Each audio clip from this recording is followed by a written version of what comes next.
അയ്യപ്പ ശരണം. വിജയത്തിലേക്ക് സഞ്ചരിക്കുവാൻ മാർഗങ്ങൾ പലതാണ്. പക്ഷേ യഥാർത്ഥ വിജയം എന്നത് എപ്പോഴും നന്മയെ സത്യത്തെ ലക്ഷ്യമാക്കിക്കൊണ്ടുള്ളതാണ്. അങ്ങനെ ആകുമ്പോൾ മാത്രമേ അത് വിജയമാകുന്നുള്ളൂ. ചില വിജയങ്ങൾ, ചില പരാജയങ്ങൾ, അതിനെക്കുറിച്ചാണ് ഇന്ന് നമുക്ക് സംസാരിക്കേണ്ടത്. ചിലത് പരാജയമാണോ അല്ല എന്നും ചിലത് വിജയമാണോ അല്ല എന്നും തീരുമാനിക്കപ്പെടേണ്ടതുണ്ട്. അതിനുവേണ്ടി ഇന്നത്തെ ദിവസത്തിൻ്റെ ചർച്ച മാറ്റിവെക്കുകയാണ്. ഇന്നത്തെ ചർച്ചയിൽ പങ്കെടുക്കുന്നത് അഭിഭാഷകനായ Shri Sankutty Das, Indian institute of scientific ഹെറിറ്റേജിൻ്റെ director doctor N Gopalakrishnan sir, സാഹിത്യകാരിയും അതുപോലെ തന്നെ സാമൂഹ്യ സാംസ്കാരിക മേഖലകളിൽ പങ്കെടുക്കുകയും ചെയ്യുന്ന, നിരവധി പ്രവർത്തനങ്ങൾ നടത്തുകയും ചെയ്യുന്ന ശ്രീമതി ശ്രീകുമാരി രാമചന്ദ്രൻ, ആധ്യാത്മിക മേഖലകളിൽ ഒരുപാട് ചുവടുകൾ മുന്നോട്ട് വയ്ക്കുകയും ഒപ്പം തന്നെ വിശ്വാസങ്ങളെ അടുത്തറിയുകയും ചെയ്യുന്ന ശ്രീമതി ഉമാ ജയകുമാർ, ഹൃദയവിദ്യാ ഫൗണ്ടേഷൻ്റെ ചെയർമാനായ ഡോക്ടർ വിദ്യാസാഗർ ഗുരുമൂർത്തി, ചരിത്രകാരനായ ഡോക്ടർ അനിൽ വൈദ്യമംഗലം. ഇന്ന് പറഞ്ഞു തുടങ്ങിയത് വിജയത്തിനെയും പരാജയത്തിനെയും കുറിച്ചാണ്. ഇപ്പോൾ അത് പറയാനുള്ളൊരു പ്രത്യേക കാലഘട്ടമാണ് എന്നുള്ളത് നമുക്ക് ഏവർക്കും അറിയാം. ചില വിജയങ്ങളാണ് എന്ന് ഉദ്ഘോഷിക്കപ്പെടുമ്പോൾ, ആഘോഷിക്കപ്പെടുമ്പോൾ, ചിലത് പരാജയമാണ് എന്ന് കരുതി നിരാശപ്പെടുമ്പോൾ അതിനുള്ള ആവശ്യമുണ്ടോ?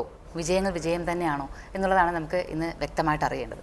ശബരിമലയിലെ സ്ത്രീ പ്രവേശനം അല്ലെങ്കിൽ യുവതീ പ്രവേശനം അത് അനുവദിക്കാൻ പാടില്ലാത്തതാണ്, ആചാര ലംഘനമാണ് എന്നുള്ളത് വ്യക്തമായി തന്നെ ഭക്തരെല്ലാവരും വിശ്വസിക്കുന്ന കാലത്താണ് യുവതികൾ അവിടേക്ക് പ്രവേശിച്ചിരിക്കുന്നത്. ഈ യുവതീ പ്രവേശനം, യുവതികൾ പ്രവേശിക്കണം എന്ന് ആഗ്രഹിക്കുന്നവർക്ക് അല്ലെങ്കിൽ അതിനു വേണ്ടിയിട്ട് എല്ലാ ഒരുക്കങ്ങളും നടത്തിയവർക്കുള്ള വിജയം തന്നെയാണോ? അതാണ് നമ്മുടെ ചർച്ചാ വിഷയം. വിദ്യാസാഗർ ഗുരുമൂർത്തിയിൽ നിന്ന് ആരംഭിക്കാം. നോക്കൂ, അതിൽ ഒരു വിഷയം ആചാര ലംഘനം വിജയമാണോ എന്ന് ചോദിച്ചാൽ കോപ്പി അടിച്ച് പാസ്സായത് വിജയമാണോ എന്ന് ചോദിക്കാൻ തുല്യമാണ്. അതായത് ഒരു നോമിനെ, ഒരു ട്രഡീഷനെ തെറ്റിച്ചുകൊണ്ട് പോലീസിൻ്റെയും സർക്കാരിൻ്റെയും മറ്റ് അരാജകവാദികളുടെയും ഒത്താശയോടുകൂടി ഒരു സംഘം ആളുകൾ ഇതിനുവേണ്ടി നിരന്തരം പരിശ്രമിക്കുന്നുണ്ട്. അവർ കയറിയത് വിജയമല്ല എന്നുള്ളതിന് തെളിവ് എന്തെന്ന് വെച്ചാൽ അവിടുത്തെ ആചാരം അതല്ല എന്നുള്ളതാണ്. ഇപ്പോൾ ഷർട്ട് ധരിച്ച് ക്ഷേത്രത്തിൽ കയറരുതെന്ന് നിയമമുണ്ട്. ആ നിയമത്തെ പാലിക്കാതെ ഞാൻ ഷർട്ട് ധരിച്ചേ കയറൂ, ആരും കാണാത്തപ്പോൾ കോട്ടിട്ട് കയറി എന്നുള്ളത് കൊണ്ട് ഞാൻ വിജയിയാണെന്ന് ചിന്തിക്കുന്നത് ഉത്തരം താങ്ങുന്ന പല്ലിയെ പോലെയാണ്. ഇതിൽ വേറെയും വിഷയങ്ങളുണ്ട്.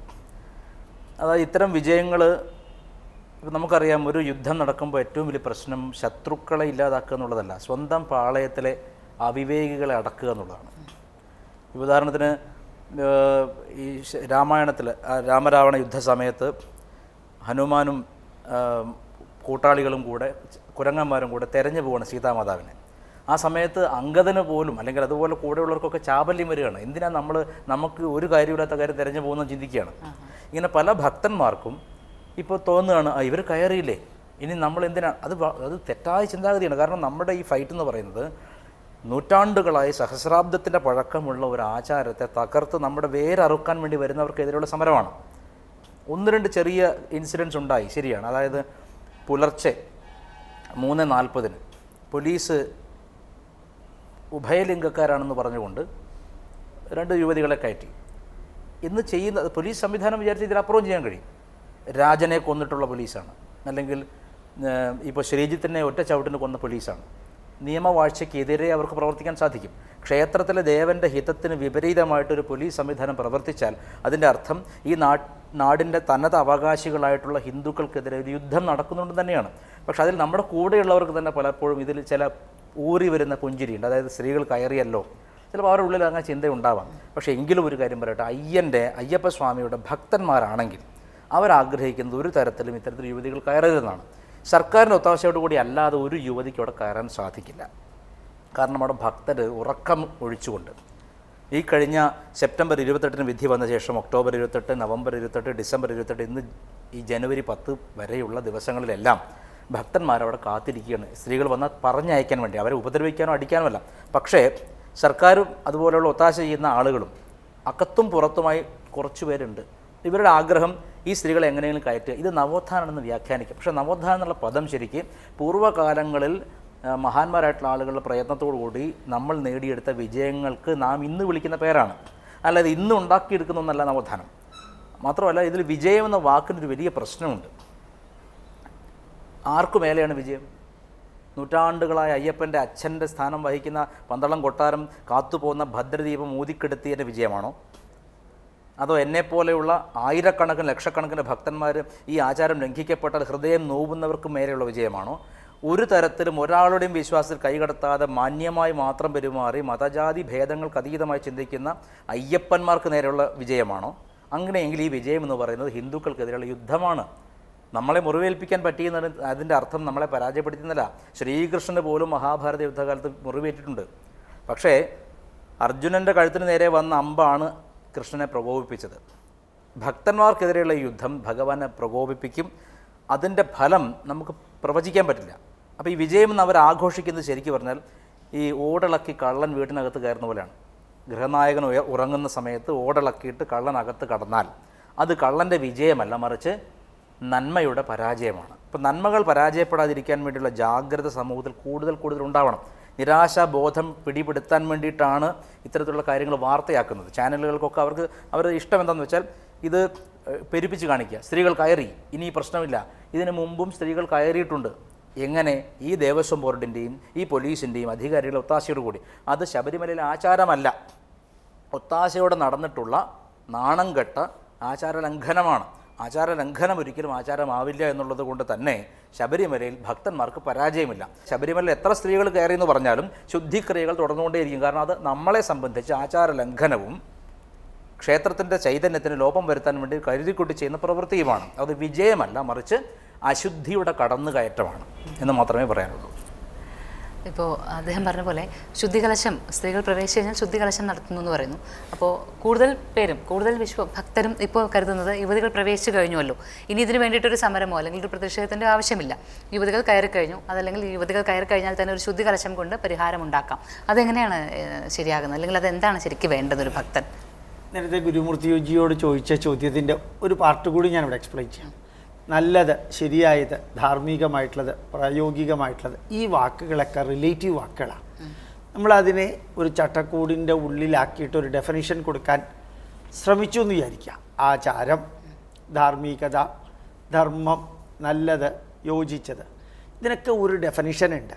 Mind, body, family, culture, society, nation, related every aspect.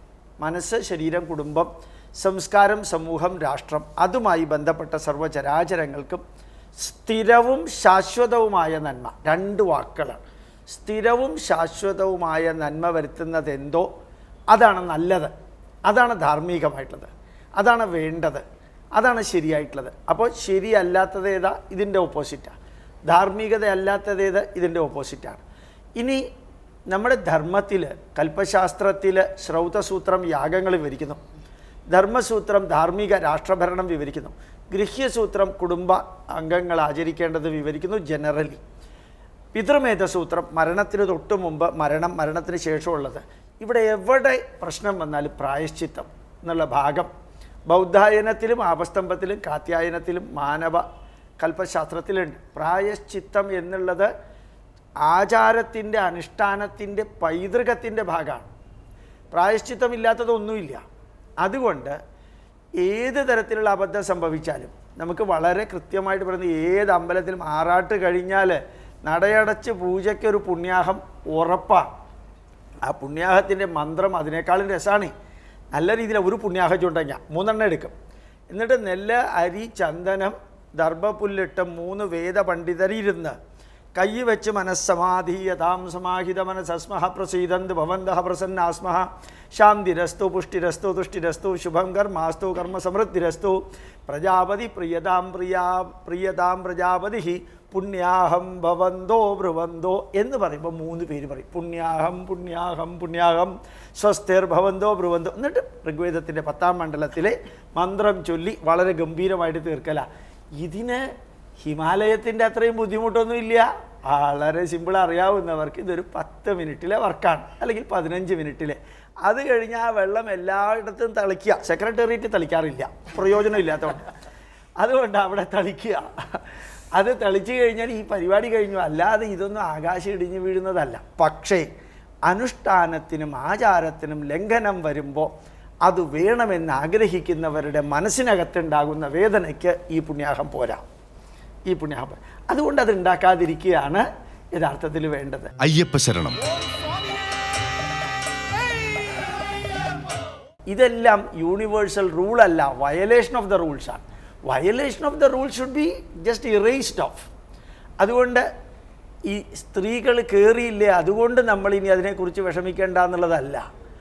യഥാർത്ഥത്തിൽ 27,536 ചോറ് കടിച്ചു എന്ന് ആരെങ്കിലും പറയാറുണ്ടോ? ഒരു കല്ല് കടിച്ചു എന്നല്ലേ പറയുക? 2 കല്ല് കടിച്ചു എന്നല്ലേ പറയുക? ഞാൻ ഇത്രയും ചോറ് കടിക്കുന്നത് നോർമലാണ്, കല്ല് കടിക്കുന്നത് അബ്നോർമലാണ്. അടുത്ത പ്രാവശ്യം കല്ല് ഇല്ലാതെയാക്കാൻ ശ്രമിക്കണം, അത്രയേ ഉള്ളൂ. ചോറില്ലാതെയാക്കാൻ ശ്രമിക്കാൻ പറ്റില്ല. അപ്പോൾ ചോറ് കടിക്കുന്നത് നോർമലും കല്ല് കടിക്കുന്നത് അബ്നോർമലും, അത് കല്ലില്ലാതെയാക്കാൻ ശ്രമിക്കലും നോർമലാണ്. അതുകൊണ്ട് ഒരു മനസ്സിനകത്ത് വേദനയുടെ ഒരു ത്രസ്റ്റൊന്നും ഉണ്ടാവേണ്ട കാര്യമില്ല. ഞാൻ വിചാരിച്ചാൽ ഒന്നും ചെയ്യാൻ സാധിക്കില്ലെന്ന് ധരിക്കേണ്ട കാര്യമില്ല. ഇത് ജ്വാലാമുഖി ക്ഷേത്രത്തിനെ ഔറംഗസീബിൻ്റെ ആൾക്കാർ തകർത്ത് 8 കഷ്ണമാക്കി. 1 കഷ്ണം ബാഗ്ദാദിലേക്കും 1 കഷ്ണം മെക്കയിലേക്കും 3-ാമത്തെ കഷ്ണം ഡൽഹിയിലേക്കും ബാക്കിയുള്ള 3 കഷ്ണം ചുറ്റും ഇറച്ചി വിൽക്കുന്നവർക്ക് ഇറച്ചി തൂക്കി കൊടുക്കാനുമാണ് ജ്വാലാമുഖി ക്ഷേത്രത്തിൽ ചെയ്തത്. ഇന്ന് ജ്വാലാമുഖി ക്ഷേത്രമുണ്ട്, ഔറംഗസീബില്ല. അവിടെ വേറൊരു വിഗ്രഹമുണ്ട്. ആ വിഗ്രഹത്തിനെ 6ആയിട്ട് മുറിച്ചു എന്ന് പറഞ്ഞാൽ അന്നത്തെ ഹിന്ദുക്കൾ അവരെന്താണ് ചെയ്യേണ്ടിയിരുന്നത്?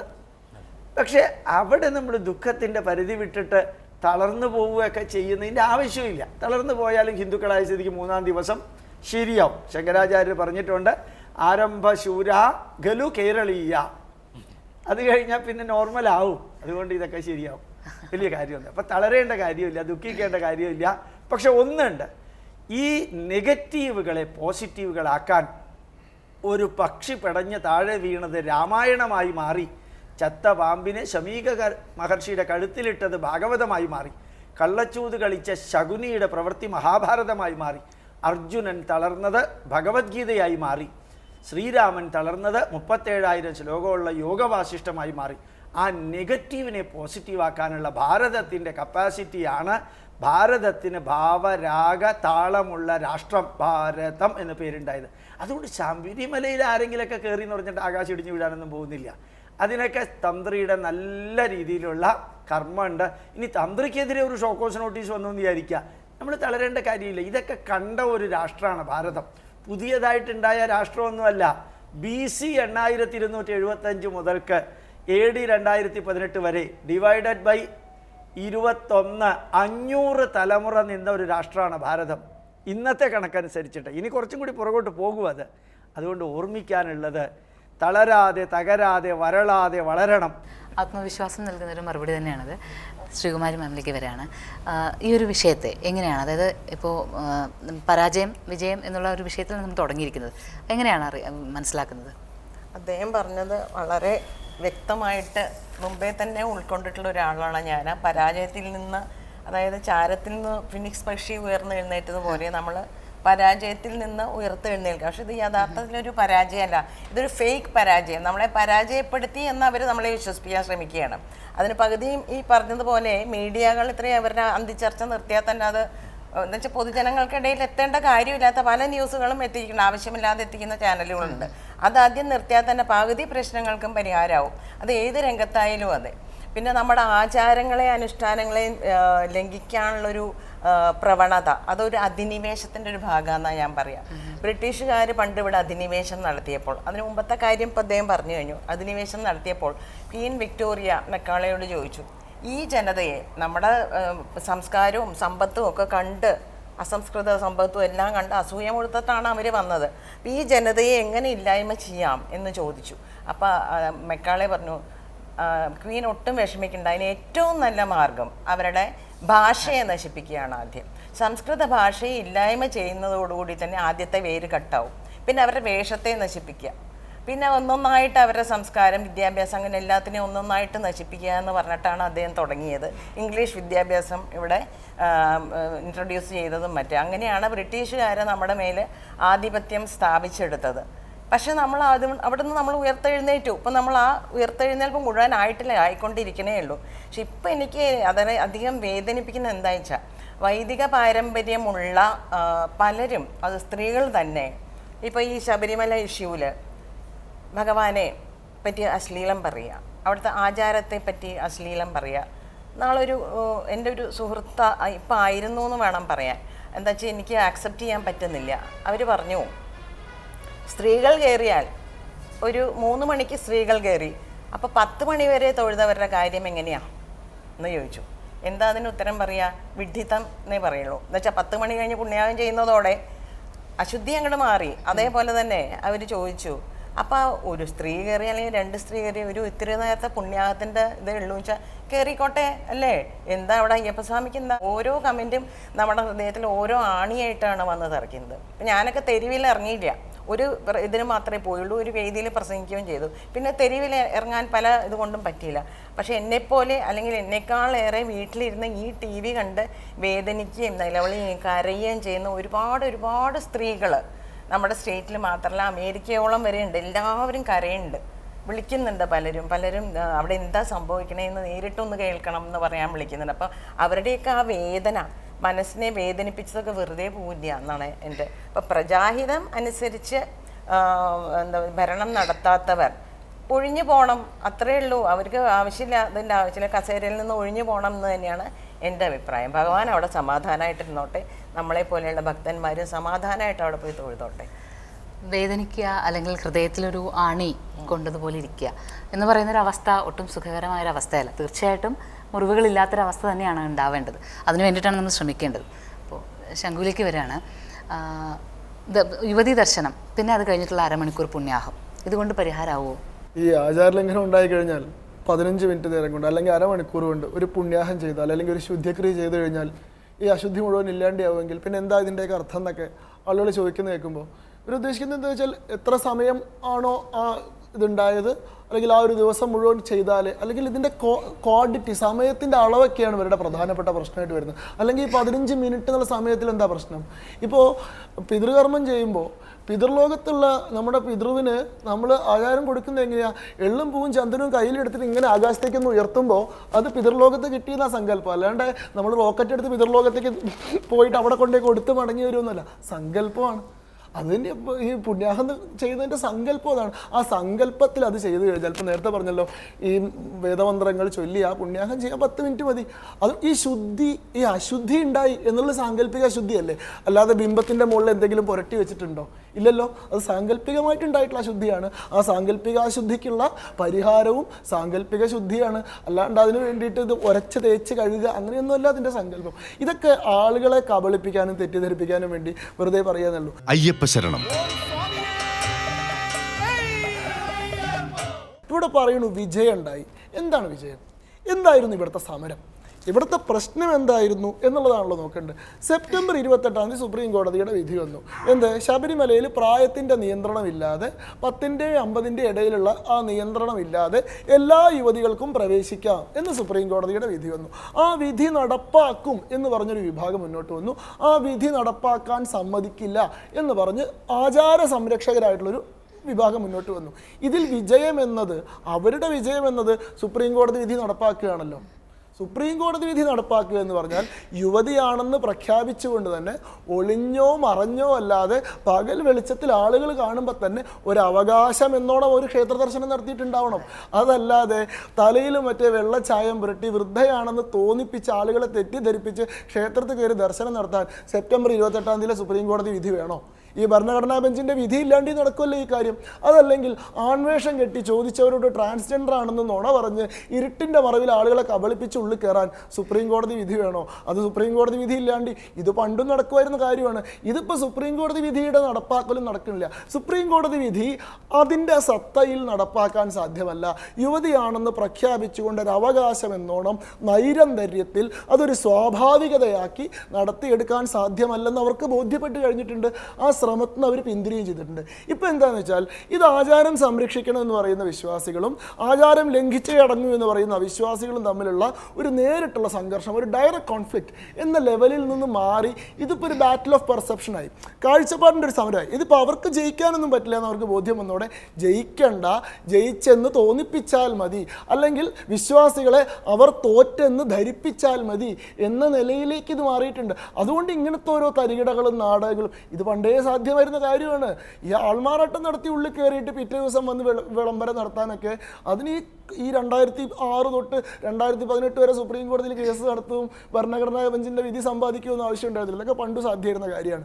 ഈ തരികിടയൊക്കെ കാണിച്ചിട്ട് ഞങ്ങൾ ജയിച്ചു അല്ലെങ്കിൽ നിങ്ങൾ തോറ്റിരിക്കുന്നു എന്ന് അതിന് ഇവരുടെ കയ്യിലുള്ള മുഴുവൻ സന്നാഹങ്ങൾ ഉപയോഗിക്കുകയാണ്. മാധ്യമങ്ങളെ, സർക്കാരിനെ മുഴുവൻ സന്നാഹങ്ങൾ ഉപയോഗിച്ചുകൊണ്ട് കോലാഹലം ഉണ്ടാക്കിയിട്ട് ഒരു പരിപ്രേക്ഷ്യ യുദ്ധം നടത്തുകയാണ്. ആളുകളുടെ മനസ്സിൽ നിങ്ങൾ തോറ്റിരിക്കണു, നിങ്ങളുടെ വിശ്വാസം തകർന്നിരിക്കണു, നിങ്ങളുടെ ആചാരം ലംഘിക്കപ്പെട്ടിരിക്കണു എന്നൊരു ധാരണ ഉണ്ടാക്കുകയാണ്. എന്തിനാണ്? അതോടുകൂടി അവർ മാനസികമായി തളരും, അവരിലൊരു പരാജയബോധം ഉണ്ടാവും. നമ്മൾ ഇത്രയും കാലം ഇത്രയും വലിയ പ്രതിരോധം ഉണ്ടാക്കിയിട്ടും അതുകൊണ്ട് കാര്യം ഉണ്ടായില്ലല്ലോ, അവസാനം തോറ്റുപോയല്ലോ എന്നുള്ളൊരു ദുഃഖത്തിൽ അവർ വരും. പിന്നെ എന്താ വെച്ചാൽ നാളെ ഇമ്മട്ടിലൊരു പ്രതിരോധം ഉയർത്താൻ അവർ തയ്യാറാവേണ്ടി വരും. ആ പ്രതിരോധത്തിൻ്റെ കോട്ട തകരും. അപ്പോൾ യഥാർത്ഥ അജണ്ട നടപ്പാക്കാൻ, യഥാർത്ഥ വിജയം ഉറപ്പാക്കാൻ അക്കാലത്ത് അനായാസം അവർക്ക് സാധിക്കും. ഇപ്പോൾ അവർക്കത് സാധിക്കാതെ വന്നത് ഇത്ര വലിയൊരു പ്രതിരോധം ഇവിടെ ഉള്ളതുകൊണ്ടാണ്.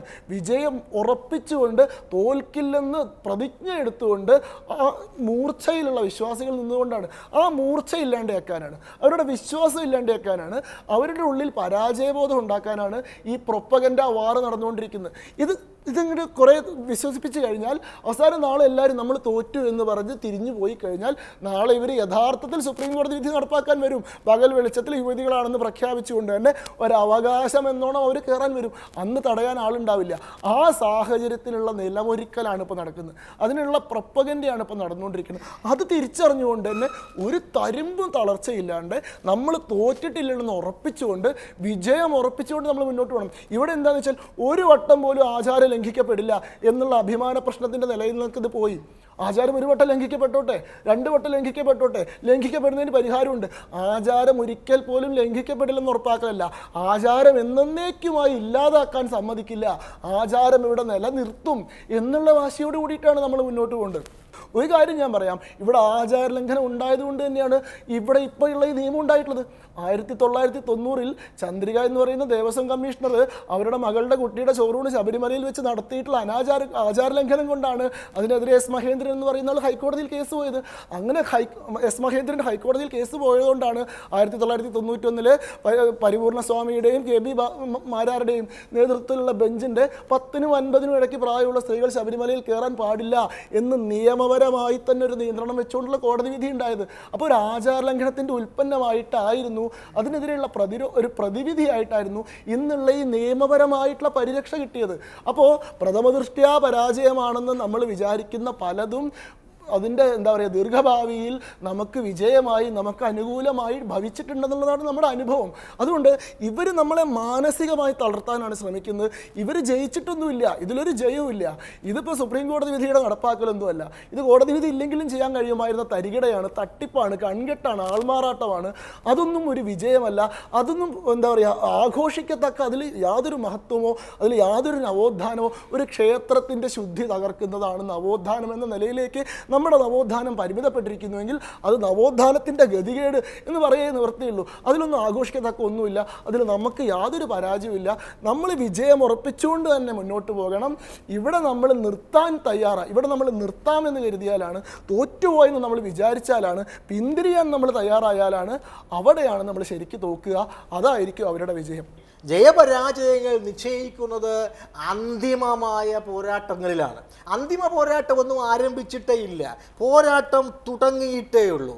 കാരണം എല്ലാത്തിനെയും തകർക്കാൻ കൊതിക്കുന്ന, ധാർഷ്ട്യത്തോടുകൂടി വിഗ്രഹഭഞ്ജകമായ മനസ്സോടുകൂടിയിരിക്കുന്ന ഒരു ഭരണാധികാരി, ആ ഭരണാധികാരിയുടെ ഉള്ളിൽ കുടികൊള്ളുന്ന അദ്ദേഹത്തിൻ്റെ രാഷ്ട്രീയ തത്വചിന്ത, അദ്ദേഹം ആ തത്വചിന്ത പഠിപ്പിക്കുന്ന മതബോധനം, മതത്തെക്കുറിച്ചുള്ള അവരുടെ സങ്കല്പ പ്രക്രിയകൾ, മതം മനുഷ്യനെ മയക്കുന്ന കറുപ്പാണ് എന്ന ചിന്ത, മതം മനുഷ്യനെ മയക്കുന്ന കറുപ്പാണ് എന്ന് പറയുന്നതിനോടൊപ്പം തന്നെ അത് അവതരിപ്പിച്ച അവരുടെ താത്വികൻ അതിൻ്റെ തൊട്ടടുത്ത് മതം അശാന്തനായ മനുഷ്യൻ്റെ ആത്മീയമായ അമൃതമാണ് എന്ന് പറഞ്ഞതും മറന്നുപോയ ഒരു ഭരണാധികാരി, ധാർഷ്ട്യത്തോടുകൂടി ഞാനെല്ലാം തകർത്തു കളയും, ഞാൻ പറയുന്നതാണ് വിജയം, ഞാൻ മാത്രമേ വിജയിക്കൂ എന്ന് കരുതുന്നത് വലിയ അപകടകരമായ ചില കാര്യങ്ങളിലേക്ക് നാടിനെ കൊണ്ടെത്തിക്കും. ഒരു ഭരണാധികാരി ഒരിക്കലും ജനഭഞ്ജകനാകരുത്,